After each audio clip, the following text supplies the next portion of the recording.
Part 3, Mark 10, verses 17 to 31. Mga classmates, what if I told you Jesus gave financial advice that would bankrupt every prosperity preacher? What if the key to eternal life isn't your faith, your good works, or even your prayers, but your bank account? And what if this wealthy young man walked away from Jesus not because he lacked faith, but because he had too much money? What if I told you that on this passage, mga classmates, someone once asked Jesus a direct question about how to get to heaven and walk away? Sad? Think about it. Imagine finally getting that one-on-one moment with the Son of God, the chance to secure your eternity, the golden opportunity to ask, what must I do to inherit eternal life? And then Jesus answers, and it's not what you hope for. You walk away, not because the answer is unclear, but because it's too costly. Mga classmates, this is a story about someone who did everything right, respectful, religious, successful, the type of guy you'd want your daughter to marry. But when it came to letting go of the one thing that truly had his heart, he could not do it. Right now, mega church pastors are flying private jets while quoting this passage out of context. We've turned Christianity into a wealth accumulation scheme while Jesus demanded radical redistribution. This isn't just a biblical story. It is an indictment of our entire religious system. This is the financial teaching no preacher wants you to hear. Or you've heard it but chose to ignore it. Do you want to hear more and go with me on a deeper dive on this passage? If you do, then stick around till the end of this video. But before we get started, mga classmates, do me a huge favor. Don't forget to click that like button, subscribe to Pulot Aral, smash that notification bell so you can be updated every time I upload for our Bible reading and reflections. YT won't promote this, but you can. Share Pulot Aral if it blesses you. And if you missed our Mark 3 series, catch up for full context. We spread God's word because love compels us and eternity is at stake. Drop your thoughts in the comment section below this video later for our discussion question I will give before the end of this video. Mga classmates, this is Doc Jean. Welcome to Pulot Aral. Let's dive in.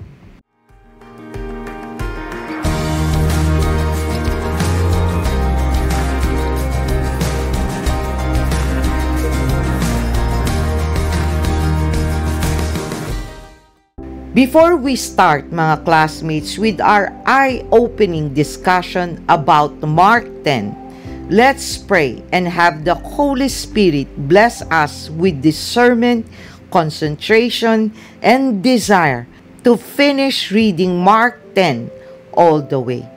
Heavenly Father, you are our protector, strength, and righteousness. Guide us, Father God, that we don't get bored, distracted, and deceived by your enemies as you mentally remind us that we should put on your full armor, Father God, so that I and my classmates can take our stand against the devil's schemes. For you say, Father God, that our struggle is not against flesh and blood, but against the rulers, against the authorities, against the power of this dark world, and against the spiritual forces of evil in the heavenly realms. So bless us with your presence, Father God, that any of my classmates you brought here to watch this video has a conditioned heart to make them hear what you want them to hear and see what you want them to see. May I, Father God, be truly become your effective tool to encourage them to personally read your scripture and realize how wonderful it is to have a personal relationship with you, Father God. Let not our own biases, culture, religion, and politics be used by Satan to create dissension due to the Bible discussion on this video. Let us just speak your truth and not ours. Let them be moved, Father God, to help this channel grow so we can spread and build a Bible reading community who speaks your words. Increase our desire, discern well, obediently do, and delight more to live a life according to your will. This we ask through Christ our Lord. Amen. Before we start the general overview, context, and discussion, mga classmates, let's first read Mark 10, verses 17 to 31. I will be reading from the ESV version. The rich young man. And as he was setting out on his journey, a man ran up and knelt before him and asked him, Good teacher, what must I do to inherit eternal life? And Jesus said to him, Why do you call me good? No one is good except God alone. You know the commandments. Do not murder, do not commit adultery, do not steal, do not bear false witness, do not defraud, honor your father and mother. And he said to him, Teacher, all this I have kept from my youth. And Jesus, looking at him, loved him and said to him, You lack one thing. Go sell all that you have and give to the poor, and you will have treasure in heaven. And come, follow me. Disheartened by the saying, he went away sorrowful, for he had great possessions. And Jesus looked around and said to his disciples, How difficult it will be for those who have wealth to enter the kingdom of God. And the disciples were amazed at his words. But Jesus said to them again, Children, how difficult it is to enter the kingdom of God. It is easier for a camel to go through the eye of a needle than for a rich person to enter the kingdom of God. And they were exceedingly astonished and said to him, Then who can be saved? Jesus looked at them and said, With man it is impossible, but not with God. For all things are possible with God. Peter began to say to him, See, we have left everything and followed you. Jesus said, Truly I say to you, there is no one who has left house or brothers or sisters or mother or father or children or lands for my sake and for the gospel, who will not receive 100-fold now in this time, houses and brothers and sisters and mothers and children and lands with persecutions, and in the age to come, eternal life. But many who are first will be last, and the last first. Mga classmates, let's now discuss the general overview and context during this time. Wealth was seen as a sign of God's favor. If you were rich, people assumed you must be righteous. And this rich young man, he wasn't just wealthy, he was moral. He had obeyed all the commandments since his youth. But Jesus knew something deeper. This isn't just a money story, it's a heart story. In that culture, giving up riches wasn't just about bank accounts. It meant giving up security, influence, social status, your very identity, to sell everything and give to the poor. That's like deleting your social media, your GCash, your Lazada card, and your bank app permanently. And let's not forget, Jesus wasn't asking everyone to do this. He was asking this man because Jesus saw where his heart truly belonged. It wasn't with God, it was with his wealth. Mga classmates, let's now do the reflection for these passages. Most of us won't say, I worship money. Of course not. We say, I'm just being responsible.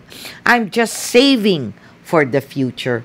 I want to give my family a better life.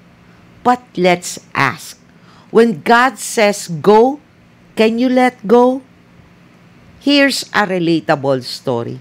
You know those Facebook posts where there's a quote, God first, but every weekend you skip church for overtime, for business, for me time. You say you want to follow God, but you cannot let go of your side hustle, even if it compromises your values. Or how about this? Your tithe, but only if there's excess. You give, but only if the person looks deserving. That's not giving. It's filtering. Jesus was not against wealth. He was against idolatry. And idolatry is sneaky. It wears disguises, hustle culture, responsible adulting, self-care. But when it comes down to it, what's the one thing Jesus can't ask you to let go of? Remember this, mga classmates. No one can serve two masters. Either you will hate the one and love the other, or you will be devoted to the one and despise the other.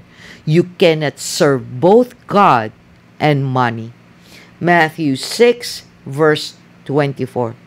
If you have not seen Matthew 6 Bible reading and reflections, I highly recommend you watch and not skip or miss it, including Matthew 5 and Matthew 7. It is crucial, mga classmates, if you want to know how to live in God's ways. Okay? Anyway, mga classmates, truth to be told, this is one thing I struggle with. One thing I pray to the Lord about. You see, when I read this teaching, I really went into deep reflection about it. If I can really give up everything for the Lord. I know I can if I know it is the Lord. But how would I know that? I don't know. Only time will tell if I get tested that way. Right, mga classmates? There's doubt in me. Not in God, but in me. I believe, mga classmates, you can relate. Right? Personally, I'm not that rich as the young man. However, I have things I own that represent the times I work hard to have them. They are like trophies of successful moments of my professional life. So I often wonder and ask myself, can I really sell them and give them to the poor? Can I really handle living truly a simple life, as simple as it gets, if the Lord asks me to? And if I'm going to be honest right now, I probably can. But would I want to for the Lord if He confirms He is asking me to? Well, it would be difficult, but I probably would. Then bam! It dawned on me. My flesh will not allow me. But if the Lord allows the Holy Spirit in me to do it, I know I can 100%. Because it will never be on my own volition and capacity, but always through His strength and righteousness. And that's the crux of the grace the Lord is given us, mga classmates, when you surrender to Him. If you receive this gift of salvation through your faith, all of the things He wants you to do in accordance with His will, you can do.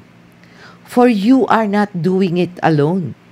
The Holy Spirit will do it through you. I think, mga classmates, I have mentioned Ephesians 2 verses 8 to 9 so many times already in most of my Bible readings and reflections that you will be familiar with these Bible verses by now because they pertain to our salvation. For by grace you have been saved through faith. And this is not your own doing.